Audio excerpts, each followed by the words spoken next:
Recycler l'urine de la fameuse pause pipi, c'est surprenant, mais désormais possible. J'avais pas imaginé déjà, on va commencer par là, mais oui, pourquoi pas, à partir du moment où ça peut être quelque chose d'écologique. Vous pensez que c'est une bonne idée? Oui, parce qu'il y a de l'azote dedans, il y a plein de bonnes choses. Pourquoi s'en priver? Cette idée, une entreprise girondine en a fait une réalité. Dans ses entrepôts, 70 000 litres d'urine ont été récoltés cette année pendant les festivals l'été ou les aires d'autoroute. Inconcevable pour Alexandra de ne pas réutiliser cette ressource naturelle. L'urine humaine, il y en a plein, elle est accessible partout, elle est diffuse, c'est une ressource pas chère.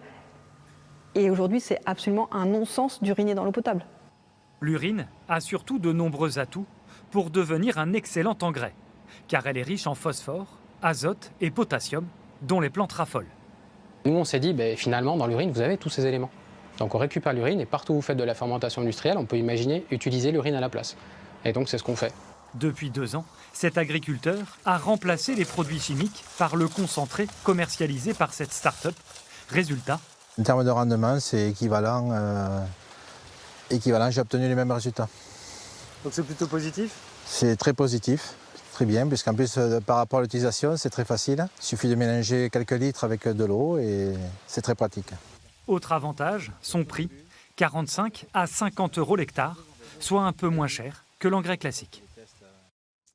Vous avez remarqué le nom de la société, to pee, ce qui veut dire faire pipi en anglais. Connaissez-vous l'indice de réparabilité des appareils électroménagers? C'est une note sur 10 qui figure sur l'étiquette de nombreux produits et qui permet de savoir si, oui ou non, la machine peut être facilement réparée et si c'est un bon plan. Parce qu'on le sait peu, mais dans 9 cas sur 10, il suffit d'une intervention toute simple pour tout relancer. Les professionnels le constatent tous les jours. Pierre Corieux, Ludovic Romanens et Agathe Fourcade en ont suivi. Après 3 années de bons et loyaux services, Alors, du coup, qu'est-ce qui se passe? le réfrigérateur de Rémi a rendu l'âme. Le frigo ne s'allume plus à l'intérieur. D'accord. Et il y a des moments où il ne fait plus de bruit. Rapidement, le réparateur identifie le problème.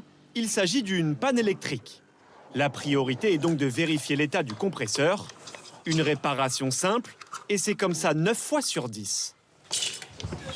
Les interventions sont assez simples et sont résolues, on va dire, si c'est pas au premier passage, parce qu'il faut commander une pièce, ça sera au deuxième passage. Et tout redémarre.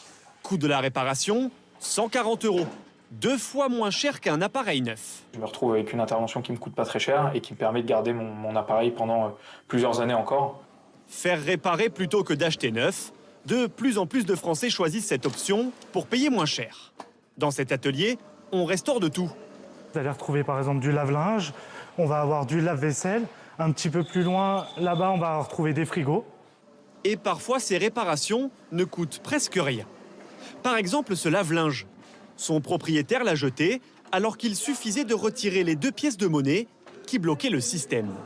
Une pièce de monnaie. On a une panne sur 2 qui est réparée sans pièce. Voilà, dû à un problème d'utilisation du client ou un mauvais entretien. La machine peut continuer à fonctionner pendant 5, 6, 10 ans.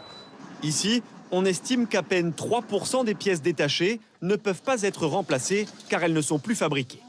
À partir de janvier prochain, une aide pourra vous être versée pour chaque réparation de 10 à 30 euros en fonction de l'appareil. En sachant qu'une réparation coûte en moyenne 129 euros.